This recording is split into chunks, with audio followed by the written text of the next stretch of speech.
Hello दोस्तों, ITI electrician में आपका स्वागत है। चलिए दोस्तों, बात करते हैं आईटीआई इलेक्ट्रीशियन के महत्वपूर्ण सवालों के बारे में। हमारा पहला सवाल है, द्विमार्गी सिंगल पोल स्विच निम्नलिखित का कनेक्शन नियंत्रित करते हैं। आपको बताना है कि द्विमार्गी सिंगल पोल स्विच है और वह किसका कनेक्शन नियंत्रित करते हैं। ये 4 ऑप्शन दिए गए फ्रेंड्स, और आपको राइट आंसर बताना है। पहला ऑप्शन हमारा है, एक तार को एक स्थिति में, एक तार को दो स्थिति में, दो तार को दो स्थिति में, या इनमें से कोई नहीं। तो यहाँ पर राइट आंसर आएगा फ्रेंड्स, जो द्विमार्गी सिंगल पोल स्विच होता है वह एक तार को दो स्थितियों में कंट्रोल करता है। राइट आंसर आएगा, एक तार को दो स्थिति में कंट्रोल करता है। Next question friends, delay fuse किस रक्षार्थ प्रयुक्त होते हैं। यहाँ पर आपको बताना है कि डीले फ्यूज किसकी रक्षा के लिए प्रयुक्त होते हैं। शक्ति निकास परिपथ में, डीसी मोटर में, प्रदीप्ति लैंप में, या प्रकाश परिपथ में। तो यहाँ पर जो राइट आंसर आएगा, डीले फ्यूज किस रक्षार्थ में प्रयुक्त होते हैं, तो ये शक्ति निकास परिपथ में रक्षार्थ होते हैं। राइट आंसर आएगा, शक्ति निकास परिपथ की रक्षा करते हैं।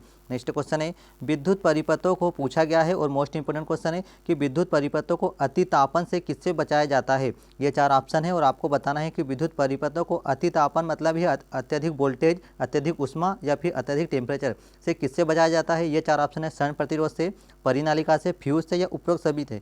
तो यहाँ पर राइट आंसर आएगा कि विद्युत परिपथ में अतितापन से फ्यूज द्वारा बचाया जा सकता है। जो फ्यूज होता है फ्रेंड्स, वह विद्युत धारा के ऊष्मीय प्रभाव पर कार्य करता है। ठीक है, और जब भी किसी परिपथ में अत्यधिक तापमान या अत्यधिक धारा या अत्यधिक वोल्टेज होता है, तो यह परिपथ क्या होता है, यह विद्युत या उष्मा का ऊष्मीय प्रभाव पर कार्य करता है, तो यह टूट जाता है और परिपथ को सुरक्षा प्रदान करता है। इसीलिए विद्युत परिपथों में अतितापन के लिए फ्यूज जो है वही बचाता है। नेक्स्ट क्वेश्चन है, डीसी सप्लाई के मामले में फ्यूज निम्नलिखित में लगाए जाते हैं। पूछा गया है कि डीसी सप्लाई के मामले में जो फ्यूज है वह किस तार में लगाए जाते हैं। पॉजिटिव वायर में, नेगेटिव वायर में, दोनों में, इनमें से कोई नहीं। तो यहाँ पर जो राइट आंसर आएगा, डीसी सप्लाई के मामले में जो फ्यूज है वह दोनों वायर में लगाए जाते हैं। तो दोस्तों, जो डीसी सप्लाई है उसमें फ्यूज पॉजिटिव वायर में लगाए जा सकते हैं और नेगेटिव वायर में भी लगाए जा सकते हैं। क्यों? क्योंकि यहाँ पर जो सप्लाई है वह कौन सी है, डीसी सप्लाई है। नेक्स्ट क्वेश्चन है, ऐसा फ्यूज जो कि निर्धारित विद्युत धारा के मान से काफ़ी अधिक धारा भी कुछ क्षणों के लिए सह सकता है, ऐसा कौन सा फ्यूज है। ये 4 ऑप्शन है, जिसमें से पहला ऑप्शन है cartridge fuse, wire fuse, HRC fuse, या उपरोक्त सभी। दोस्तों, यहाँ पर आपको समझना है कि ऐसा कौन सा फ्यूज है जो निर्धारित विद्युत धारा के मान से अगर अत्यधिक धारा भी आती है तो कुछ क्षणों के लिए सह सकता है। ऐसा कौन सा फ्यूज है? तो फ्रेंड्स, जो फ्यूज है उसका नाम है एचआरसी फ्यूज है। एचआरसी फ्यूज ऐसा फ्यूज है जो कुछ समय के लिए अत्यधिक विद्युत धारा को भी सह सकता है और परिपथ को सुरक्षा प्रदान करता है। अब बात आती है एचआरसी का फुल फॉर्म क्या होता है। तो फ्रेंड्स, एचआरसी का फुल फॉर्म होता है हाई रैप्चरिंग कैपेसिटी। याद रखना फ्रेंड्स, हाई रैप्चरिंग कैपेसिटी जो फ्यूज है वह निर्धारित विद्युत धारा से अधिक विद्युत धारा पर भी परिपथ को सुरक्षा प्रदान करता है, कुछ समय के लिए विद्युत धारा को सह सकता है। नेक्स्ट क्वेश्चन है, सप्लायर फ्यूज को सील्ड होता है कहाँ लगा होता है। पूछा गया है कि सप्लायर फ्यूज जो सील्ड होता है कहाँ पर लगा होता है। एनर्जी मीटर के बाद, एनर्जी मीटर के पहले लगा होता है, डिस्ट्रीब्यूशन के बाद लगा होता है, या मेन स्विच के बाद लगा होता है। तो यहाँ पर जो सप्लायर फ्यूज होता है वह कहाँ लगा होता है, तो वह एनर्जी मीटर के बाद लगाया जाता है। दोस्तों, याद रखना कि सप्लायर फ्यूज है वह एनर्जी मीटर के बाद ही लगाया जाता है। नेक्स्ट क्वेश्चन है, जब संस्थापन को निम्नलिखित की उपलब्धि होती है, जब संस्थापन को निम्नलिखित की उपलब्धि होती है तब पूर्ण सुरक्षा प्रदान करता है कि कौन। ये 4 ऑप्शन है और आपको बताना है कौन सुरक्षा प्रदान करता है। फ्यूज करता है, अर्थवायर करता है, दोनों करता है, या इनमें से कोई नहीं। तो यहाँ पर राइट आंसर है फ्रेंड्स, यह दोनों करते हैं। नेक्स्ट क्वेश्चन फ्रेंड्स, मानव शरीर से गुजरने वाली धारा से कोई सनसनाहट महसूस नहीं होती है यदि उसकी मात्रा होती है। पूछा गया है कि मानव शरीर से गुजरने वाली धारा से कोई सनसनाहट महसूस नहीं होती है यदि उसकी मात्रा होती है 1 मिली एम्पेयर से कम, 1 से 8 मिली एम्पेयर, 15 मिली एम्पेयर से 50 मिली एम्पेयर, या उपरोक्त सभी। तो यहाँ पर जो राइट आंसर आएगा फ्रेंड्स, मानव शरीर से गुजरने वाली जो धारा होती है अगर 1 मिली एम्पेयर से कम है तो मानव शरीर में कोई भी सनसनाहट या झंझनाहट कोई भी महसूस नहीं होती है। तो यहाँ पर राइट आंसर आएगा 1 मिली एम्पेयर से कम विद्युत धारा अगर मानव शरीर में प्रवेश कर जाती है तो किसी प्रकार का एहसास नहीं होता है। राइट आंसर आएगा 1 मिली एम्पेयर से कम। नेक्स्ट क्वेश्चन है, एचआरसी फ्यूज से क्या तात्पर्य है। पूछा गया है कि एचआरसी फ्यूज से क्या तात्पर्य है। यहाँ पर 4 ऑप्शन दिए गए हैं और आपको बताना है कि एचआरसी फ्यूज से क्या तात्पर्य है। High rapturing capacity fuse, high rapture capacity, उपयुक्त दोनों, या इनमें से कोई नहीं। तो फ्रेंड्स, जो एचआरसी का जो फुल फॉर्म होता है अभी बताया था, तो राइट आंसर आएगा high rapturing capacity fuse. HRC का फुल फॉर्म होता है high rapturing capacity fuse. Next question friends, 3 phase घरेलू इलेक्ट्रिक वायर निम्न स्विच का प्रयोग करते हैं। पूछा गया है कि 3 फेज घरेलू इलेक्ट्रिक वायर में कौन सा स्विच का प्रयोग करते हैं। ये 4 ऑप्शन दिए गए हैं और आपको राइट आंसर बताना है। ICTP switch, IC ICDP switch, MCB या उपरोक्त सभी। तो यहाँ पर राइट आंसर आएगा ICTP स्विच। दोस्तों ICTP स्विच का फुल फॉर्म होता है iron clad triple pole. Right answer आएगा iron clad triple pole. ICTP का फुल फॉर्म है आयरन जो ICTP का full form iron clad triple pole. Next question friends, HRC fuse प्रदान करता है, पूछा गया है कि HRC फ्यूज प्रदान करता है भू संपर्क दोष सुरक्षा, लघु परिपथ से सुरक्षा, अधिलोड से सुरक्षा या उपरोक्त सभी। तो फ्रेंड्स जो HRC फ्यूज है वह लघु परिपथ से सुरक्षा प्रदान करता है। क्या करता है? लघु परिपथ से सुरक्षा प्रदान करता है।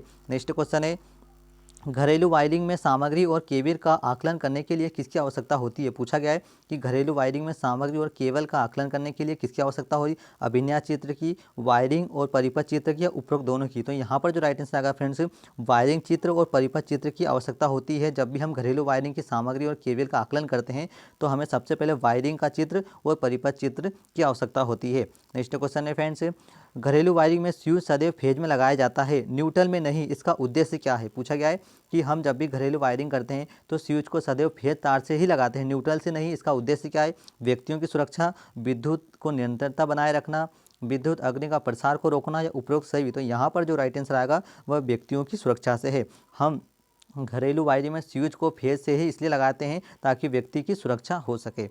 नेक्स्ट क्वेश्चन है, एक अच्छे फ्यूज तार में कौन सा गुण होना चाहिए? पूछा गया है कि एक अच्छे फ्यूज तार में कौन सा गुण होना चाहिए? निम्न विशिष्ट प्रतिरोध, निम्न गलन बिंदु, उपरोक्त दोनों या इनमें से कोई नहीं। तो फ्रेंड्स एक अच्छे फ्यूज तार में निम्न विशिष्ट प्रतिरोध भी होना चाहिए और निम्न गलनांक भी होना चाहिए। तो यहाँ पर राइट आंसर आएगा उपरोक्त दोनों। नेक्स्ट क्वेश्चन है, फ्यूज सामग्री के रूप में निम्नलिखित में से किस में प्रयोग नहीं किया जाता है? पूछा गया है कि फ्यूज सामग्री के रूप में निम्नलिखित में से किसका प्रयोग नहीं किया जाता है? सिल्वर का, एल्यूमिनियम का, कार्बन का या उपरोक्त सभी का। तो यहाँ पर राइट आंसर फ्रेंड्स, फ्यूज जो होता है वह कार्बन का नहीं बनाया जाता है। अब क्यों नहीं बनाया जाता है? क्योंकि फ्रेंड्स कार्बन की जो तापमान सहनशीलता बहुत ही उच्च होती है, उनका गलनांक बिंदु भी बहुत उच्च होता है। ठीक है, इसीलिए हम फ्यूज कार्बन का नहीं बनाते हैं। अगर कार्बन का बना लेंगे तो वह जल्दी से गलेगा नहीं। क्यों नहीं गलेगा? क्योंकि उनका जो प्रतिरोध या डाई इलेक्ट्रिक स्ट्रेंथ बहुत ही उच्च होती है। इसके कारण जो परिपथ से वह टूटेगा नहीं। ठीक है, इसीलिए हम फ्यूज सामग्री में सिल्वर या एल्यूमिनियम या फिर टीन लेड का मिश्र धातु बनाकर प्रयोग करते हैं, लेकिन कार्बन का प्रयोग नहीं करते हैं। नेक्स्ट क्वेश्चन है, HRC फ्यूज का प्रयोग मुख्यतः निम्नलिखित में किया जाता है। कहाँ करते हैं फ्रेंड्स HRC फ्यूज का प्रयोग? एकल फेज सिस्टम में, टू फेज सिस्टम में, थ्री फेज सिस्टम में या उपरोक्त सभी में। तो दोस्तों यहाँ पर राइट आंसर आएगा HRC फ्यूज का प्रयोग हम तीन फेज सिस्टम में करते हैं। थ्री फेज प्रणाली में ही HRC फ्यूज प्रयोग किया जाता है। नेक्स्ट क्वेश्चन है, फ्यूज वायर में निम्नलिखित दो विशेषता होनी चाहिए। कौन कौन सी ऐसी विशेषता हैं जो फ्यूज वायर में होना चाहिए? निम्न प्रतिरोध निम्न गलनांक, उच्च प्रतिरोध उच्च गलनांक, उच्च प्रतिरोध निम्न गलनांक या उपरोक्त में से कोई नहीं। तो यहाँ पर राइट आंसर आएगा फ्रेंड्स, मोस्ट इंपोर्टेंट क्वेश्चन है कि फ्यूज वायर निम्नलिखित में से दो विशेषता होनी चाहिए। तो इसका जो निम्न प्रतिरोध भी होना चाहिए और निम्न गलनांक भी होना चाहिए। राइट आंसर आएगा निम्न प्रतिरोध और निम्न गलनांक होना चाहिए। नेक्स्ट क्वेश्चन है, आपूर्तिकर्ता का फ्यूज घरेलू तार स्थापना प्रणाली में कहाँ लगाया जाता है? आपूर्तिकर्ता का जो फ्यूज है वह घरेलू तार प्रणाली में कहाँ पर लगाया जाता है? ऊर्जा मीटर के बाद, ऊर्जा मीटर के पहले, वितरण बोर्ड के पहले या मुख्य स्विच के बाद। तो यहाँ पर जो राइट आंसर आएगा ऊर्जा मीटर के बाद ही लगाया जाता है। राइट आंसर आएगा ऊर्जा मीटर के बाद। Next question friends, baton holder में प्लास्टिक सेट किससे बचने के लिए लगाया जाता है? पूछा गया है कि जो बेटन होल्डर है उसमें प्लास्टिक का जो शेड है वह किससे बचने के लिए लगाया जाता है? सूर्य प्रकाश से, धारा के अत्यधिक बहाव से। नेक्स्ट को उसके बाद है बरसात का पानी या आंधी। तो यहाँ पर राइट आंसर आएगा बरसात के पानी के लिए लगाया जाता, बरसात के पानी से बचने के लिए लगाया जाता है। नेक्स्ट क्वेश्चन फ्रेंड्स, सीलिंग रोज सामान्यतः फिट किए जाते हैं खिड़की में, दीवारों में, दरवाजों में, स्विच बोर्ड पर। तो यहाँ पर राइट आंसर आएगा दीवारों में लगाए जाते हैं। सीलिंग रोज है फ्रेंड्स वह कहाँ पर लगाए जाते हैं? दीवारों में लगाए जाते हैं।